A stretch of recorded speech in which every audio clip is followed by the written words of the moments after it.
Sir अल्हम्दुलिल्लाह very excited for the simple reason कि अल्हम्दुलिल्लाह लाहौर की आवाम ने बहुत अच्छा रिस्पांस दिया है और इंशाल्लाह आप देखेंगे दिन ब दिन जैसे खान साहब इस सफर पर निकलेंगे तो पूरे पंजाब से और पूरे पाकिस्तान से सिंध से केपीके से काफिले रवाना हो चुके हैं।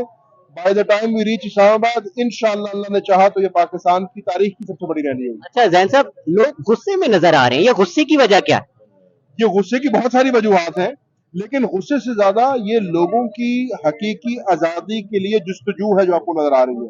गुस्से की तो वजह यह भी है कि उनके घरों में बिजली के जो बिल आए हुए हैं वो उनके लिए काबिल बर्दाश्त नहीं रहे। गुस्से की वजह यह भी है कि एक इम्पोर्टेड हुकूमत को हमारे पर मुसलत कर दिया गया है।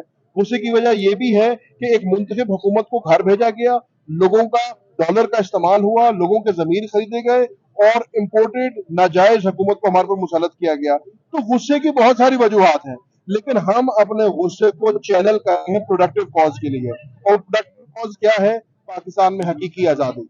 पाकिस्तान की आवाम ने अपना फैसला सुना दिया, एक दफा नहीं लातादाद दफा सुनाया। सबसे पहले पंजाब में सुनाया, 20 जिमनी इलेक्शनों में से 15 जिमनी इलेक्शन इमरान खान और तहरीक इंसाफ को और बल्ले के निशान को जिताए। फिर 16 अक्टूबर को 8 इलेक्शन हुए, उनमें से 6 इमरान खान को और बल्ले के निशान को जिताए। तो ये फैसला हो गया कि पाकिस्तान की अवाम इमरान खान के साथ है। अच्छा जैन साहब, पंजाब की अवाम इमरान खान के साथ है और इस दफा हमने इमरान खान को 2/3 अक्सरियत से फिर हुकूमत में लेके आना और इस मुल्क का वज़ीर आज़म बनाना है। अब मसला क्या हो रहा है? मसला ये हो रहा है कि इम्पोर्टेड हुकूमत को डर लग रहा है। पहले उन्होंने